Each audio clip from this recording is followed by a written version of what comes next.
If you're a local citizen, I would be more than happy to meet you here at the shelter, walk you through the facility, show you what we do, introduce you to the gentlemen that work out here.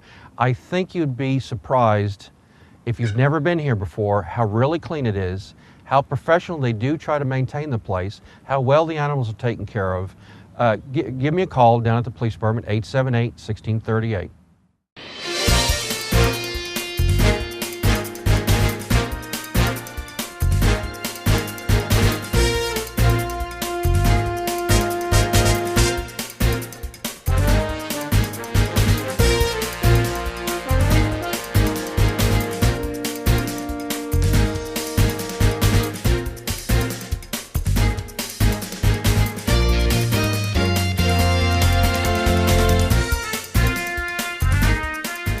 I was first hired with the Shawnee Police Department after being retired as a police officer in another community. And so now I'm a civilian employee, administrator of the police department over the shelter, records division of the police department, the 911 center, and grants. So there's a lot going on. But when I first got here, there were a lot of issues that needed to be fixed. And one of them was we were euthanizing over 2,000 animals a year. So we started doing some things here at the shelter to try to make those numbers go down. And by 2010, we had dropped that number down to 1,158, I believe it was. It was right around 1,100. This year, we will have euthanized not even 100. So in just these last 8.5, 9 years, we've gone from over 2,000 to not even 100. Now, the guys will be the first one to tell anybody that talks with them. They do not attribute it to their work. It is only done through the cooperation of all the rescues that the city works with. We have on file over 50 rescues in the shelter.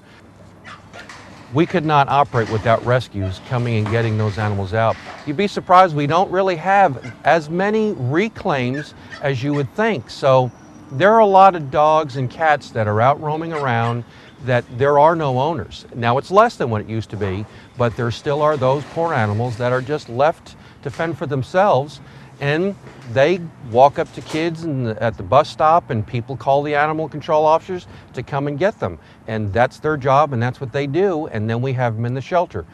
Rescues come and pick those up, but sometimes they get so full that they can't even handle the overload. So, you know, it's a problem that we all as humans need to take care of, because believe it or not, the ones that are reclaimed doesn't even equal a little bit over 300. So what do we do with the rest of those animals? We have to have people come and rescue them to get them out of our shelter. And I encourage you, before you think about getting an animal, come out to the animal shelter first and look at some of the animals that are out here. I've seen Boston Terriers out here. I've seen Cavalier King Charles Spaniel dogs out here. There's a beautiful lab. Luckily, it's getting rescued today. It's a beautiful blonde lab that's in here right now. Come out here and check the animals first.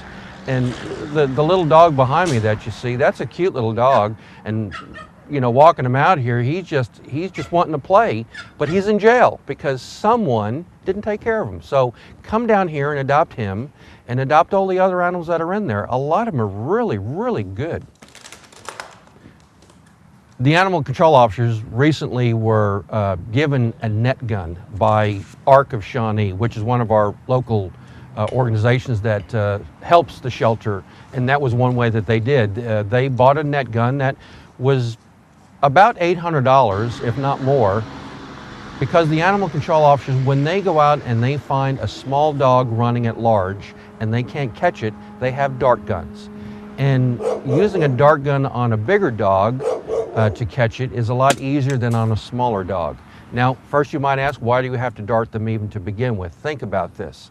You're driving down Harrison and a dog runs out in front of you. You try to avoid it, you have an accident or whatever the deal is, then people start getting injured.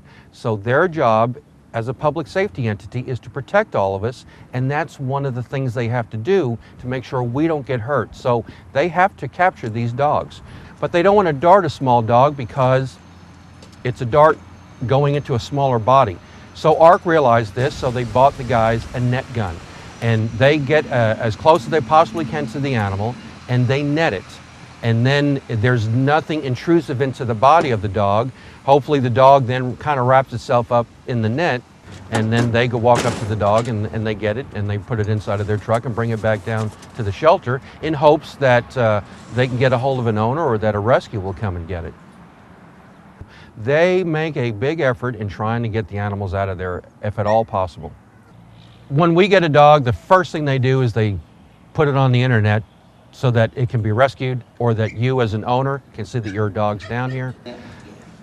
They also look to see if the dog has any kind of identification on it, whether it has a chip. They have 3 chip instruments to see. They don't all work in conjunction with everything, but they try to do that. They also look at any kind of a tag that your dog might have on it. A license through the city of Shawnee is good because you're registered. They can look at that tag, they can look in their file, and they can call you up directly. Even a simple act of writing your phone number on the inside of your pet's collar. The guys do, when they get animals in and they have a collar on it, they'll take a collar and they'll look on the inside of it to see if a phone number's there. But even if you don't do that, if you have a vaccination tag on your dog, they will look at that and call the local vet so that the vet can go through their files and get in touch with you that way.